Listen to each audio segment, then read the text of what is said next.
You put out a real interesting tweet last night. I want to ask you about it. Obviously, your team struggled a bit since getting to the AFC Championship game 2 years ago. But you said this, how one person destroyed our 2017 AFC Championship team. Leonard, talk to me. What do you mean by that? I mean, just knowing the fact that we had different type of caliber guys on our team, from Pro Bowlers to was going to be Pro Bowlers, and how things happened and how it turned out. That's was the plan we thought we had in mind. Who is that one person, Leonard? That's what I want to know. No, I don't say any names, but I mean, y'all have a good guess. Okay, I'm assuming it's not a player.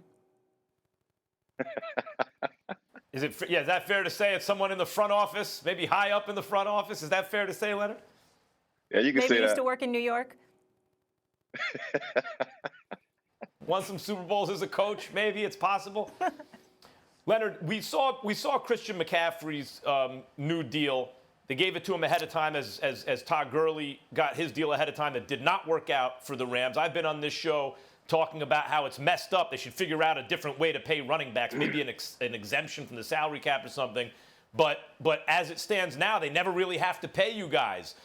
Where are you right now mentally with where you are with your team? They pick up the fifth-year option or not? You want a long-term deal? What do you have to prove?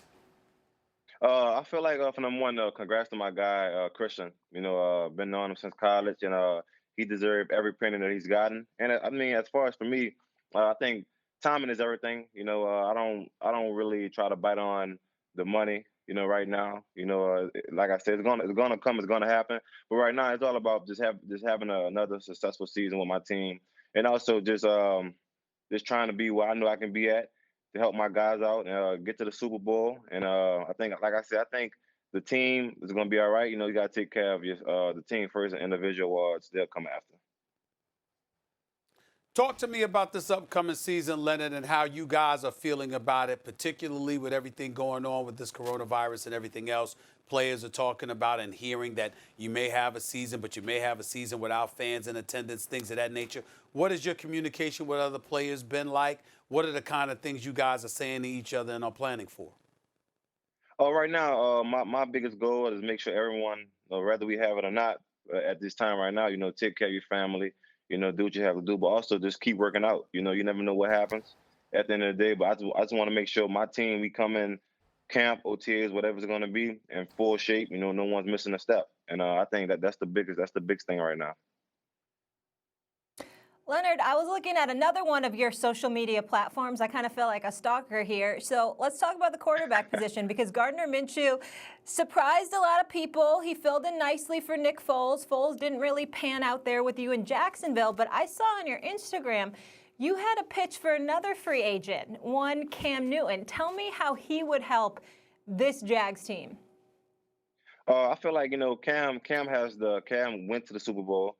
He's a great guy. I've been on Cam for a minute now. And like I said, like I told some people that talk to me, I talk to, there's no disrespect to Minshew. You know what I mean? I'm just trying to be, get in the best position that as a team as we can win. And that's all that was about. Just a friendly competition, because they bring out the best in people. What do you guys have to do to have a successful 2020? Man, it's a lot. We have to get some for show picks in the draft. Have some guys that's ready to come in and play for us, and also for the older guys like myself, mentor, lead them the right way, and just show them the ropes. I think everything else take care of itself. When you look at your team this year, I mean, Nick Foles was supposed to come in there and have a great impact. That obviously didn't work out, primarily due to injury, no doubt about it. But nevertheless, considering what you had in terms of getting to the AFC Championship a couple of years before that, and then this Nick Foles thing doesn't end up panning out, how are you guys actually feeling about yourselves right now? Because some people would say, you know what, opportunity missed. Like I said, opportunity always waits for everyone. You know what I mean? I'm not gonna say miss, because you never know what'll happen, especially in the NFL. It's hard to win. You know what I mean? Like just before the season, like with the 49ers, previous seasons, everybody have their down year. Everybody have some years off. So I feel like if we make the right choices and get the right guys in our organization and also on our team, we'll be all right. Leonard, I want to talk about that because. Oh, go ahead, Max. Go ahead, Molly. Go ahead, Max. All right. Jalen Ramsey, A.J. Bouye, Calais Campbell, just a few of the stars who are no longer with you in Jacksonville. I know you said you felt hurt by some of those moves. And then I'm back on Twitter again. Here I go.